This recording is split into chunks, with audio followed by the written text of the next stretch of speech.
Hello and welcome everyone. আমি দোয়েল আর আপনাদের সবাইকে স্বাগত জানাচ্ছি আমার চ্যানেল ওয়াও 50-তে।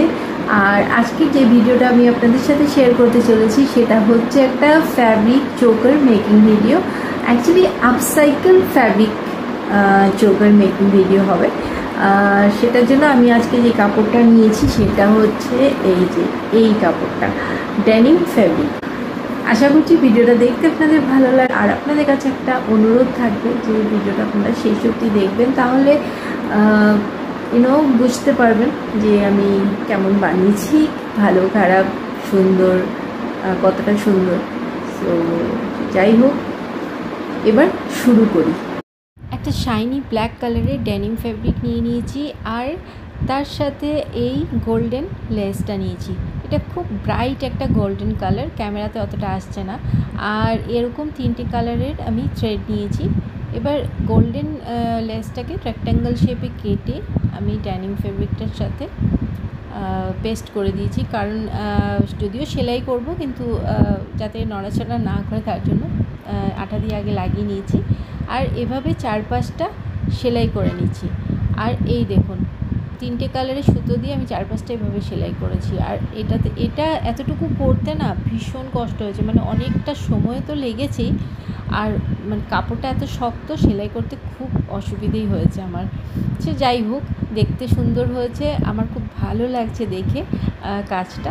আর কিন্তু এবার এই 4-5টা একটু খালি খালি লাগছিলো, তাই ভাবলাম এরকম রেড কালারের থ্রেড দিয়ে কিছু একটা করে দিই। তো এর জন্য আমি একটা বড় সুচ নিয়ে নিয়েছি, কারণ এত শক্ত কাপড় তো পাতলা সুচ করতে খুব সমস্যা হচ্ছিল। আর এই যে এরকম ছোট ছোট করে 4-5টা এরকম রেড কালার করে দিলাম। আর এখন পিসটাকে কেটে আমি একটা পেন্ডেন্ট যেটা শেপ হয় সেই জিনিসটাই আমি তৈরি করব। আর সাইডে একটু জায়গা ছেড়ে রাখছি, কারণ ওই থ্রেডটা লাগাতে হবে তার জন্য। আর এভাবে দুটো সাইড সেলাই করে নিয়ে আমি যেটা করব, এবার এটাকে একটা টাসেল যেটা হয় সেভাবে টাসেলের লুকটা দেওয়ার জন্য এভাবে জিন্সের যে থ্রেডগুলো সেগুলো সরিয়ে দিলাম।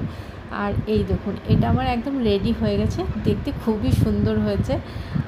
আর এবার বাস জাস্ট সাইডে যেটা থ্রেড লাগানো সেই থ্রেডটাই লাগাচ্ছি। কিছু ঝিনুক এরকম নিয়েছি। আর ঝিনুকগুলো মেলাতে আমার খুব অসুবিধা হচ্ছিলো, মানে দেখতে অনেকটা একরকম হলেও কিন্তু এক্স্যাক্টলি এক হয় না, ডিজাইনগুলো একটু আলাদা আলাদা আছে। আর তারপর দুপাশে একইভাবে ঝিনুকগুলো লাগিয়ে দেওয়ার পর দেখুন অনেকটা দেখতে এরকম হয়েছে। তো আমি ভাবলাম মাঝখানটায় একটু কিছু লাগিয়ে দিয়ে এভাবে গোল্ডেন কয়েন, যেটাকে বলে লক্ষ্মী কয়েন, এরকম 3টে গোল্ডেন কয়েন লাগিয়ে দিলাম। আর টাসেল যেটা সাইডে দুটো ঝিনুক লাগিয়ে দিয়েছি একটু রেড কালারের একটা টাচ দেওয়ার জন্য। আর এই যে আমার ফ্যাব্রিক চোকার রেডি হয়ে গেছে।